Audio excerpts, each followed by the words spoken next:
सहना भवतु सहनो भुनक्तु सह वीर्यं कर्वावहै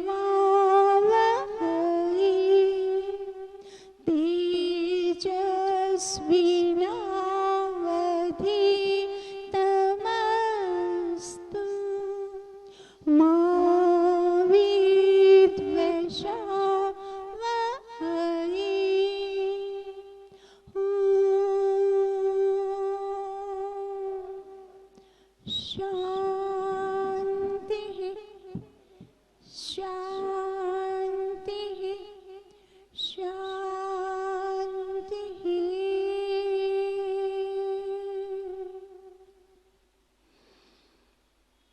सर्वेभ्यो नमः।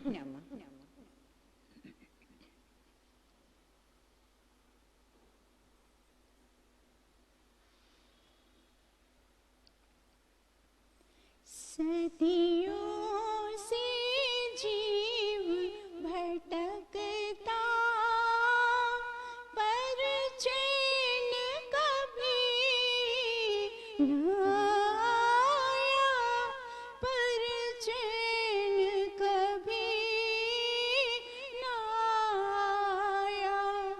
कई बार जिया मर मर करके, फिर भी जीना ना आया, फिर भी जीना ना आया।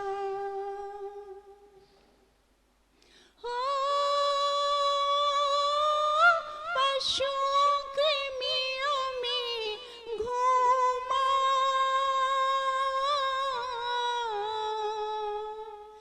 पर उपकार न सीखा, पर उपकार न सीखा। नित नया पाप करने को खोजा, नित नया तरीका खोजा, नित नया तरीका। पशु पुरुष में क्या अंतर है, अभी भी इसी समझ में ना आया, ये अभी भी समझ में ना आया। कई बार जिया मर मर करके, फिर भी जीना ना आया, फिर भी जीना ना आया। सदियों से जीव भटकता पर चैन कभी ना आया, पर चैन कभी ना आया।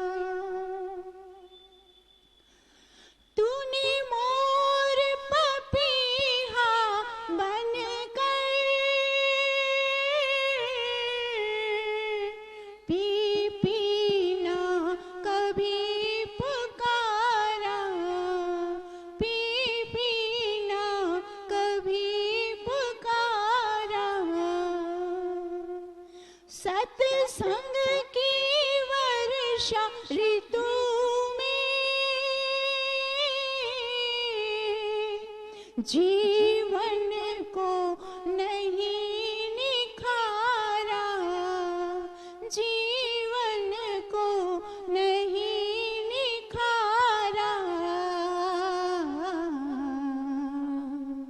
सावन का महीना जीवन में कितनी बार आया, कितनी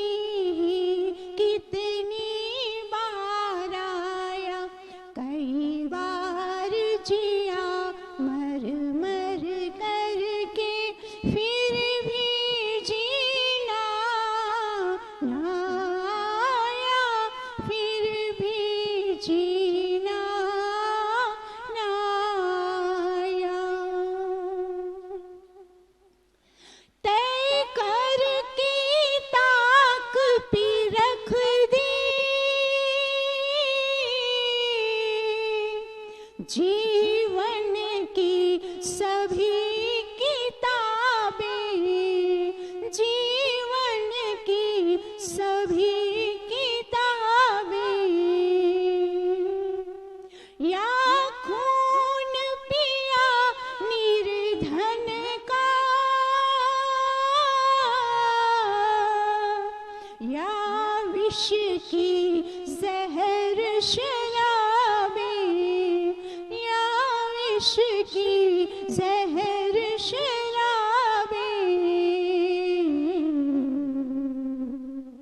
प्रभु प्रेम की अमृत रस का एक जाम भी पीना ना आया, एक जाम भी पीना ना आया। कई बार जिया मर मर करके, फिर भी जीना ना आया, फिर भी जीना ना आया। तेरे पाप पुण्य का खाता ईश्वर ने देखा भाला, ईश्वर ने देखा भाला। ओ मानव सिर से पग तक तेरा जीवन निकला काला, तेरा जीवन निकला काला। सब पुण्य पड़ गए फीके, पापों को पसीना आया, पापों को पसीना आया। कई बार जिया मर मर करके, फिर भी जीना ना आया, फिर भी जीना ना आया। सदियों से जीव भटकता, पर चैन कभी ना आया, पर चैन कभी ना आया।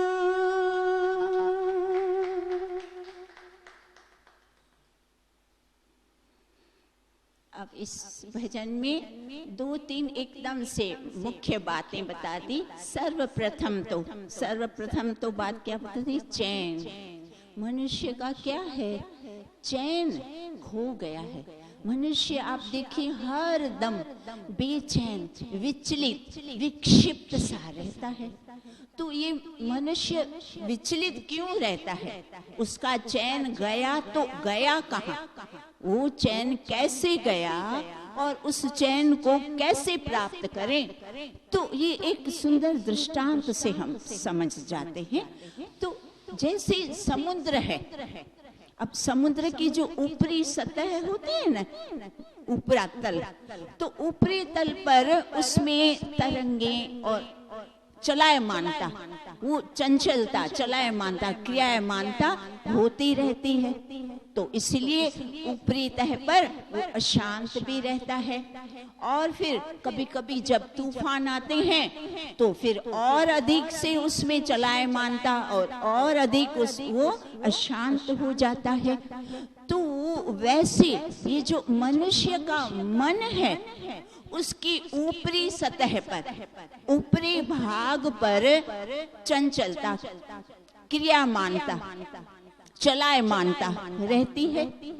तो वो जो चलायमानता है, क्रियाशीलता जो है, उसका जब मनुष्य उसमें सही तरह से तैरना और ठहरना, उसमें वो समर्थ नहीं होता, तब उससे क्या हो जाता है, अनियमितता व्यवहार में जो मन हमारा है वो दो काम के लिए है, लौकिक व्यवहार और आंतरिक व्यवहार, परलौकिक व्यवहार। तो लौकिक व्यवहार करने के लिए मन में ये जो रजोगुण हम बार बार सुनते हैं कि रजोगुण, पर वो कितना आवश्यक है। रजोगुण क्रियाशीलता का गुण है, उसमें जब क्रिया ही नहीं होगी तो आप सोचे कार्य कैसे होगा। तो क्रियाशीलता तो अनिवार्य है, आवश्यक है, अच्छी है, पर मनुष्य उसका कार्य लेने में अकुशल है। उस क्रियाशीलता का, उस क्रियामानता चलायमानता का वो सही उपयोग नहीं कर पाता, उसको सदुपयोग में उपयोग नहीं हो सकता उसका। वो क्या करता है, अनियमितता का व्यवहार करना प्रारंभ करता है, अव्यवस्थितता का। तो अनियमितता का तात्पर्य क्या है, अर्थात नियमों को भंग करना। तो यह सारी प्रकृति पता है नियमों पे टिकी है। जब जहां जहां भी नियम भंग होगा वहां अशांति आएगी।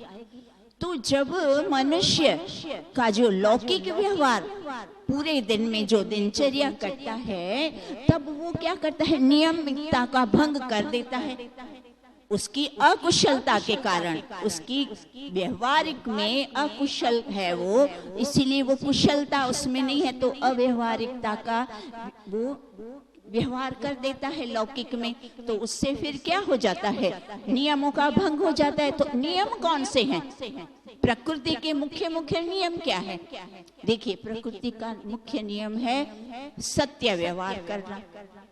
अब जब मनुष्य सत्य व्यवहार को छोड़कर असत्य व्यवहार करना प्रारंभ करता है, और जब प्रकृति का नियम क्या है, न्यायपूर्ण व्यवहार, जब मनुष्य न्यायपूर्ण व्यवहार छोड़कर अन्यायपूर्ण व्यवहार प्रारंभ करता है, और प्रकृति का और क्या नियम है, विवेकपूर्ण व्यवहार, जब मनुष्य विवेकपूर्ण व्यवहार छोड़कर अविवेकपूर्ण व्यवहार करना प्रारंभ करता है। फिर और क्या नियम है कि दया, प्रेम, करुणा सहित व्यवहार, लौकिक व्यवहार, इन सब गुणों के सहित करना। और जब इन गुणों को, दया को, प्रेम को, करुणा को छोड़कर मनुष्य कठोर, संवेदनहीन और क्रूरता तक जब वो इस तरह के व्यवहार करता है, तब क्या हो जाता है, तब उसके मन की शांति भंग हो जाती है। जैसे समुद्र की शांति भंग हो गई ना, तो मन की शांति भंग हो जाती है। क्योंकि क्रियाशीलता, जो रजोगुण का तो बहुत महत्वपूर्ण रोल था, उसका काम था हमको क्रियाशील बनाना, हमको कर्मशील बनाना, उत्साहित बनाना, हम व्यवस्थित व्यवस्था के रूप से सारा कार्य, भौतिक भी करें, आध्यात्मिक भी करें, सारा कार्य करने के लिए रज था। तब उसका हमने सही उपयोग नहीं किया। जब मानव, आप देखिए, जहां जब मनुष्य इस क्रियाशीलता के नियमों का भंग करके उसका दुरुपयोग करता है ना, तब फिर उसका मन अशांत हो जाता है। अब मन क्यों अशांत होता है पता है क्यों? क्योंकि मन में सत्व भी तो है ना, मन सत्व प्रधान है। तो मन का सत्व प्रधान जो गुण है, उसका क्या कार्य है कि आंतरिक, जितना भी आंतरिक कार्य है, आंतरिक यात्रा है, अंतर उसको जितने भी आंतरिक व्यवहार हैं, वो तो सत्व से करनी है। सत्व अर्थात प्रकाशशील, रज अर्थात क्रियाशील, और सत्व अर्थात प्रकाशशील। तो इसीलिए मन है तो हमारा प्रकाशशील है ना, सत्व प्रधान है। ईश्वर ने हमें सत्व प्रधान अर्थात 90% तो इसमें सत्व है, बाकी थोड़ा 5% रज है, 5% तम है। तो जब मन का जो मुख्य स्वभाव तो सत्व प्रकाश है, अब जब व्यक्ति ने अपनी अकुशलता के कारण, असमर्थता के कारण उसमें ये सब नियमों का भंग करके उसको अशांत कर दिया, तो वो मन बेचारा फिर अस्वस्थ हो जाता है। बेचैन का अर्थ क्या होता है, बेचैनी क्यों होती है? बेचैनी विचलितता करता है, अस्वस्थ। तो मनुष्य ने स्वयं इसको अस्वस्थ बनाया, फिर मन बेचारा अशांत हो जाता है ना, बेचैन हो जाता है, तो उसको स्वस्थ करना पड़ेगा। जैसे हमारा शरीर अस्वस्थ हो जाता है तो हम क्या करते हैं, वैद्य के पास, डॉक्टर के पास जाकर और उसका उपयुक्त, उसका जो भी उपचार है वो उपचार करा के और शरीर को स्वस्थ करते हैं। तो हम फिर हम चैन की नींद सोते हैं ना, तब चैन आता है। शरीर अस्वस्थ होता है तो भी बेचैनी हो जाती है। तो जैसे मन अस्वस्थ है, मन को अस्वस्थता है, रोग है, ये सारे रोग है ना जितने अभी हमने मन की शांति के जो नियम भंग के कौन से बताए, ये असत्य, ये अन्याय, ये कठोरता, ये क्रूरता, ये संवेदनहीन चीजें, ये सारे क्या है, ये मन के रोग हैं। काम, क्रोध, लोभ, मोह, अहंकार, ईर्ष्या, द्वेष, नफरत, घृणा, लोभ, लालच, आप जितना भी गिन लो कि इसकी गिनती कम ही नहीं होती। ये सारे के सारे कौन सी श्रेणी में आते हैं, ये मन के रोग हैं। तो ये मन के रोग, जब मन रोगी होगा, जैसे शरीर रोगी होता है तो चैन नहीं आता, तो मन भी रोगी है तो चैन कैसे आएगा। आप कितना लाख, कितने जन्म से इसीलिए बेचारा मन बेचैन, हमने किया ना उसको, बेचारे को अच्छे भले स्वस्थ मन को हमने उसको बीमार किया, अस्वस्थ किया, बेचैन किया, अशांत किया, विचलित किया। अब हमें इसके उपचार, जैसे शरीर, चलो कोई बात नहीं, शरीर अस्वस्थ हो गया, कभी मेरी गलती से, कभी सामने वाले की गलती से, कभी खान पान से हो गया, पर उसका उपचार करके स्वस्थ तो करना है ना। तो मन में भी ऐसा है, देखिए कई बार तो मन, हम हमारे दुर्व्यवहार से हमारे मन में अशांति आ जाती है, और कई बार सामने वालों के दुर्व्यवहार से, अन्यायपूर्ण व्यवहार से, दुष्ट व्यवहार से मन में तब भी अशांति आती है। तब हमारा कर्तव्य बनता है, जब अपनी तौर से आई तो उसका उपचार अलग होता है। उसके उपचार क्या है, उसके उपचार मुख्य तौर पे 5 हैं। प्रथम समय, फिर दूसरा स्वाध्याय, फिर तीसरा सेवा, चौथा सत्संग, पांचवा साधना। स पे है, इसीलिए आपको पांचों जल्दी से याद हो जाएंगे, पांचों स पे हैं। तो प्रथम क्या बताया, ये मन को स्वस्थ करने का उपाय समय, समय का सदुपयोग जिसको करने आ गया ना, फिर उसके जीवन में अव्यवस्था नहीं आएगी। क्योंकि समय से जब व्यक्ति बेचारा, उसको जिस समय जो काम करना है वो उसका पूर्ण हो ही नहीं पाया, तो फिर वो खिन्न हो जाएगा, चिड़चिड़ा हो जाएगा, बोलेगा मैं क्या करूं, मैं पहुंच ही नहीं पाता, मैं ये करूं वो करूं, कितना करूं, बेचारा दुखी हो जाएगा। दुखी हो जाता है ना। हमारा अपना देखिए, आप सब स्वयं पे रखिए, ये बात होता है कि नहीं। जब हमें समय की सदुपयोगता नहीं आती ना, फिर हम चिढ़ जाते हैं, स्वयं से ही चिढ़ जाते हैं, झल्ला जाते हैं, मैं क्या करूं, जा तू कर अपने आप, मैं नहीं पहुंच पाती, मैं कितना करूं, मैं कितना करूं, ऐसा हम सुनाने लगते हैं। पर वास्तव में सच बताएं, वो हमारी समय की दुरुपयोगता, हमें अभी समय का सदुपयोग करना नहीं आता। हमारे हाथ से ये समय, पता है कैसा होता है बेटा, ये समय ऐसे मुट्ठी में जैसे रेती होती है ना, सरक जाती है।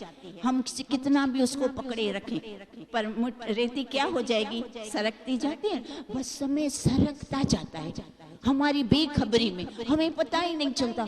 अरे इतना समय हो गया, अरे इतना हो गया, फिर भाग दौड़, फिर चंचलता, फिर अशांति, फिर दुख, फिर ये सारा कुछ तब प्रारंभ होता है। इसीलिए सर्वप्रथम क्या बताया, समय का सदुपयोग, समय का कदर, इतना सुई की तरह। बस मैंने कई लोग इतने देखे, इतने डिसिप्लिन, समय से खाना, हाँ एकदम सुई के कांटे, थोड़ा कभी थोड़ा वो अजीब भी लगता है, पर क्या है भैया, अब खा लो, मैंने बना लिया गरम, नहीं अभी समय नहीं हुआ, लो कर लो बात, मतलब वो अच्छी भी बात है। नियम, मतलब नियम से खाना, नियम से सोना, नियम से उठना, नियम से ये, तो उसमें फिर क्या होता है, सारे काम हमारे समय से हो जाएंगे, तो मन में फिर अशांति नहीं आएगी। जब आपके सारे काम उस अनुसार पूर्ण होते गए, फिर आप क्यों चिड़चिड़, फिर तो मन में बस फर्स्ट क्लास चैन, सुख, शांति, शांति से।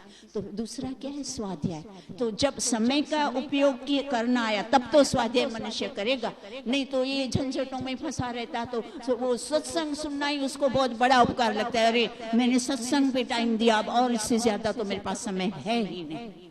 तो इसीलिए समय का सदुपयोग करके स्वाध्याय के लिए भी कम से कम 15 मिनट से प्रारंभ करके आधा घंटा, 1 घंटा, और जितने भी वानप्रस्थी है हम अधिक ज्यादा उनको तो 2-2 घंटे, 2-2 घंटे करो ना स्वाध्याय। कितना रस, कितनी रुचि, कितना आनंद, कितना शांति मन में होती है। तो इस तरह से ये उपाय है। तो मन की गहराई में उतरना है। देखो अशांति समुद्र में जैसे ऊपरी तले पे है, पर जब अंदर गहराई, समुद्र में जब गहराई डुबकी लगाते हैं तो अंदर अशांति नहीं होती। गहरा समुद्र एकदम शांत होता है, गहरा समुद्र।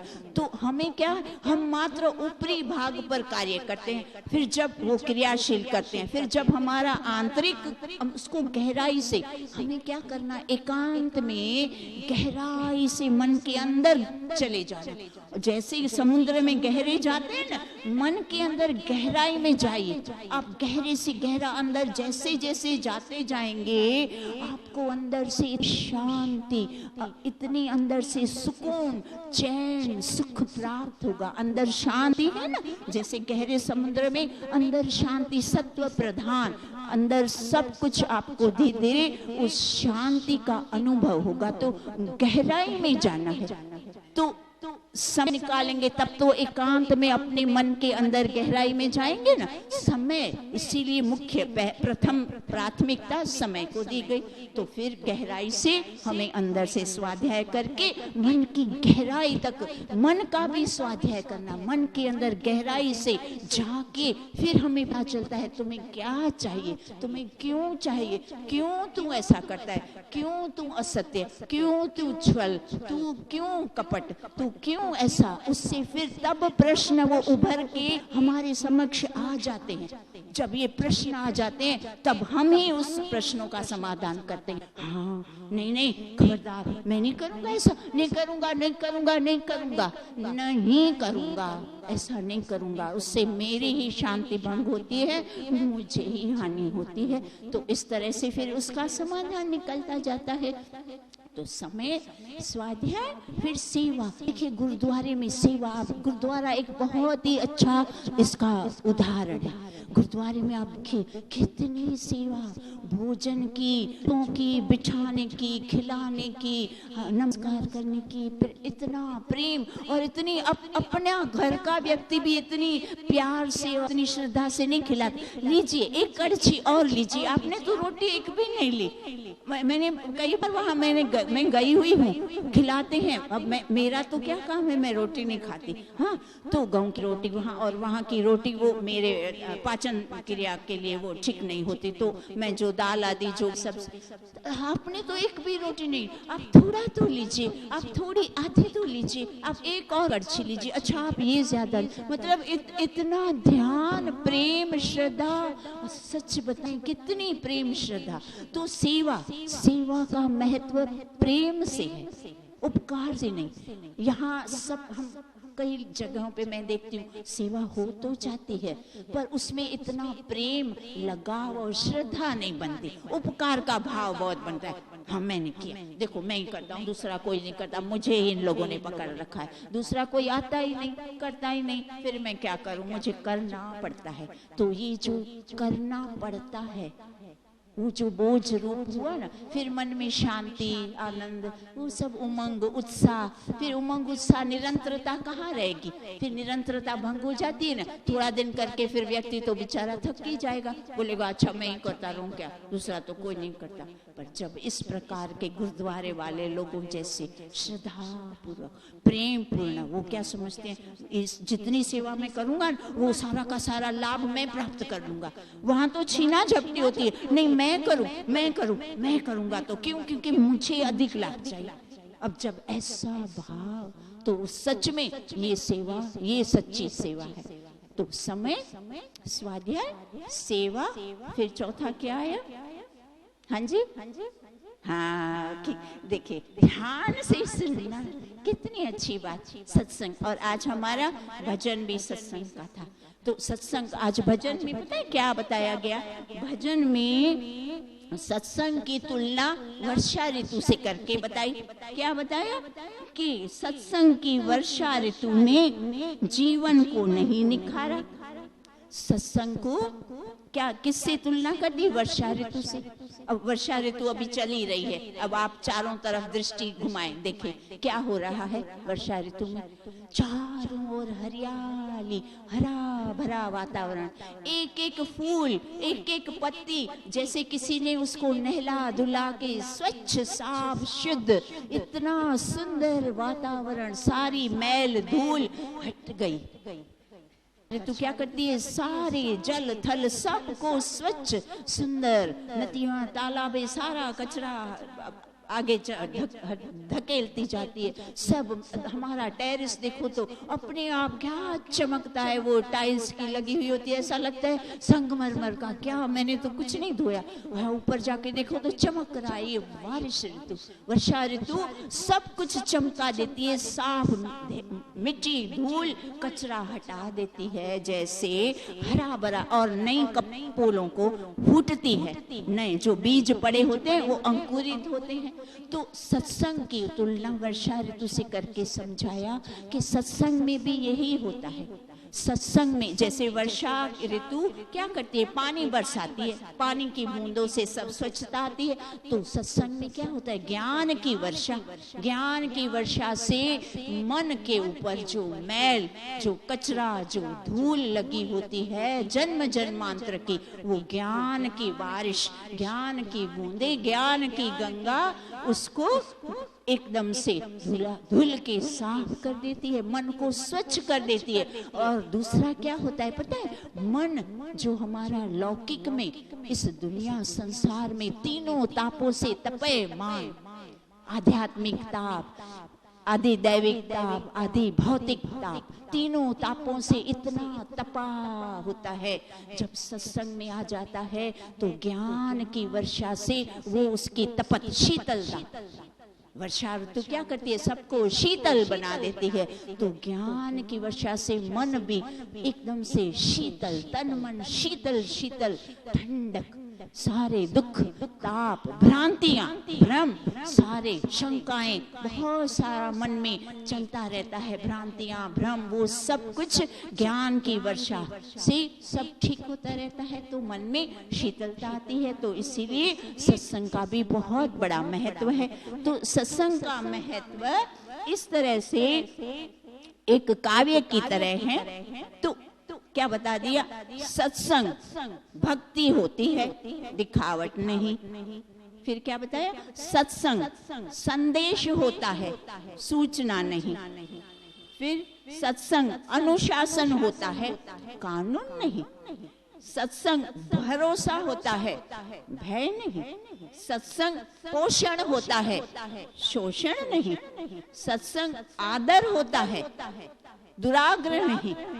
सत्संग संबंध होता है, संपर्क नहीं। खाली मात्र संपर्क, जैसे सबसे रस्ते चल में भी बहुत सब संपर्क नहीं, यहाँ तो संबंध, हृदय से संबंध, एक दूसरे से प्रेम आदर लगाव, एक परिवार हमारा, एक घर, एक सदस्य, एक परिवार, एकता बनाए रखना सबके साथ, प्रेम पूर्ण व्यवहार, तो वो है सत्संग। फिर समर्पण होता है, सत्संग समर्पण होता है, भेटा नहीं। सत्संग सर्व सम्मान होता है, आत्म प्रशंसा नहीं। सत्संग कर्म होता है, शाब्दिक व्याख्या नहीं। जो व्याख्या चलती है, जितनी भी वैदिक वेदों की, ये सब क्या है? वेदों के मंत्रों के ही अर्थ हैं जो हमें विस्तार पूर्वक हम समझ रहे हैं। तो ये शब्द मात्र सुनने तक नहीं है, ये इसको क्या कह दिया? कर्म।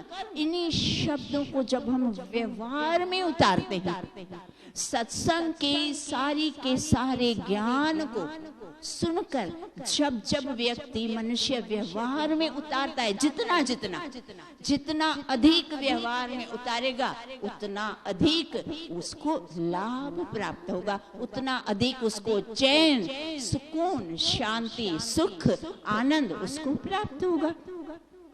फिर सत्संग हम की शिक्षा देता है। मैं का विज्ञान नहीं, सत्संग क्या कहता है? हम की शिक्षा। हम सब एक, हम सब एक। वो मैं नहीं, ये क्या किसने किया? हम सब ने किया। हम सबका काम, हम सबका कर्तव्य, सब हम सब एक। तो इस तरह से हम की शिक्षा होती है सत्संग, मैं का विज्ञान नहीं। सत्संग जोड़ना होता है, तोड़ना नहीं। कभी भी तोड़ते, पता है जोड़ते कैसे? हमेशा सबको एक दूसरे को प्रेम पूर्ण व्यवहार और पीछे बात नहीं। जिसकी बात जो कमी है, त्रुटि है, मुंह पे बोल के बेटा ये ठीक नहीं, ऐसा मत कीजिए, बात खत्म। और पीछे उसकी प्रशंसा, पीछे प्रशंसा, मुंह पे त्रुटि, ये है सत विद्वानों का कर्म। ये हमारे सत्यार्थ प्रकाश में महर्षि दयानंद सरस्वती बताते हैं। उन्होंने लिखा है कि सत्पुरुषों का क्या व्यवहार होता है? मुंह पर एक दूसरे की त्रुटि, दोष, जो भी कमी है बता दे, और पीठ पीछे उसकी प्रशंसा। और जो अविद्वान होते हैं, अज्ञानी लोग, मुंह पे तो हाँ बहुत मस्का पॉलिसी, अच्छा हाँ ये वो, तो सब मुंह पे प्रशंसा और पीठ पीछे वो चालू हो जाना, अरे कितना ऐसा वैसा तैसा। तो उससे पता है लाभ तो कुछ हुआ नहीं, ऊपर से क्या हो जाएगा? परिवार टूट जाएगा ना। टूटना, हमें तोड़ना नहीं, किसी भी कीमत पर किसी भी सदस्य को तोड़ना नहीं, हमें तो जोड़े रखना है किसी भी कीमत पर। प्यार से बच्चे को कैसे कोई बच्चा चॉकलेट लेके कैसे भी लेके प्यार से, डांट से कुछ खिला के, चॉकलेट दे के, बस उसको जोड़े रखो, नहीं तोड़ना ना। तोड़ना ही हम सत्संग का कर्तव्य नहीं। सच्चा सत्संग सबको जोड़ो और प्रेम पूर्ण जोड़ो। मन में भाव ये है कि नहीं हमारा बच्चा, ये थोड़ी उसकी गलती है, इसमें दूसरे बहुत सारे गुण हैं, छोटी सी गलती है, कोई बात नहीं, ये निकल जाएगी, यूं चुटकी में निकल जाएगी, पक्का निकल जाएगी। बस इस तरह से उमंग उत्साह बना के सबको जोड़े रखना। तो सत्संग जोड़ना होता है, तोड़ना नहीं। और स्वयं को वास्तविक सत्संग में जोड़ें। आध्यात्मिक शांति के लिए सत्संग होता है, स्वार्थ के लिए नहीं। अंत में क्या बता दिया? सत्संग किसके लिए होता है? आत्मिक शांति के लिए होता है, आध्यात्मिक शांति के लिए होता है, स्वार्थ के लिए नहीं। तो इसीलिए अपने सारे स्वार्थ तो पूर्ण होते ही हैं। मनुष्य बेचारा स्वार्थ के बिना जीवन कैसे चलाएगा? तो भौतिक में तो हम करते ही हैं, हाँ भाई लेन देन का व्यवहार, ये तूने ये किया, मैंने ये किया, वो सब ठीक व्यवहार चलता है, और वो उसको स्वार्थ बोलते हैं। तुमने ये दिया, मैंने ये दिया। बाजार में क्या करते हैं? ये लो 100 रुपया, ये लो 1 किलो चीज, तो ऐसे होता है ना। तो ये इसको स्वार्थ कहते हैं, लेन देन। आपने दिया मैंने लिया, आपने दिया मैंने लिया। पर यहाँ क्या होता है? स्वार्थ रहित। यहाँ ऐसा हिसाब किताब नहीं, मैंने कम तूने ज्यादा, ये वो तो ना। यहाँ स्वार्थ रहित, जिसकी जितनी सामर्थ्य, जितनी जिसकी दौड़, जो जितना अधिक करेगा वो उतना अधिक लाभ प्राप्त करेगा। इसीलिए यहाँ इस प्रकार की छोटी छोटी संकीर्णता नहीं रखनी, मन को विशाल, उदार, एकदम उदारता।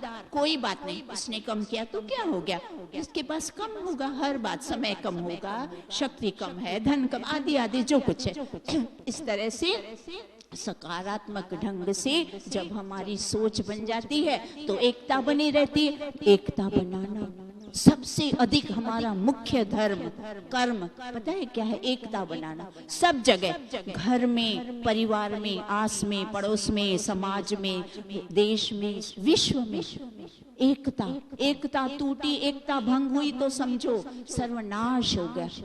एकता नहीं भंग करनी किसी कीमत पर, चाहे जितना हानि उठानी पड़े चलेगा। वो हानि एकता की, अनेकता की हानि से कम है। बस ये बात हमारे मस्तिष्क में फिट हो जाएगी तो सबके प्रति प्रेम अपने आप उत्पन्न हो ही जाएगा।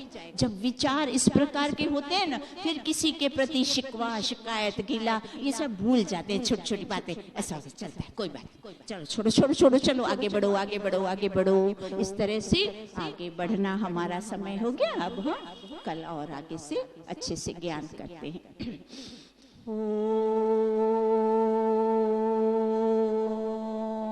द्यौ शान्तिरन्तरिक्षं शान्ति पृथिवी शान्ति रापः शान्ति रोषधयः शान्ति वनस्पतयः शान्ति विश्वे देवा शान्ति ब्रह्म शान्ति सर्वं शान्ति शान्तिरेव शान्ति सामा शान्तिरेधि।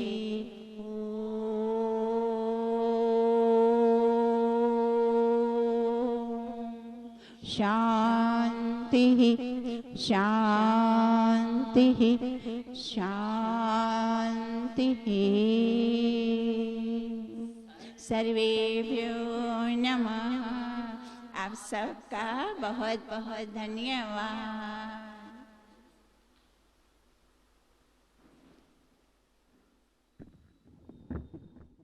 भैया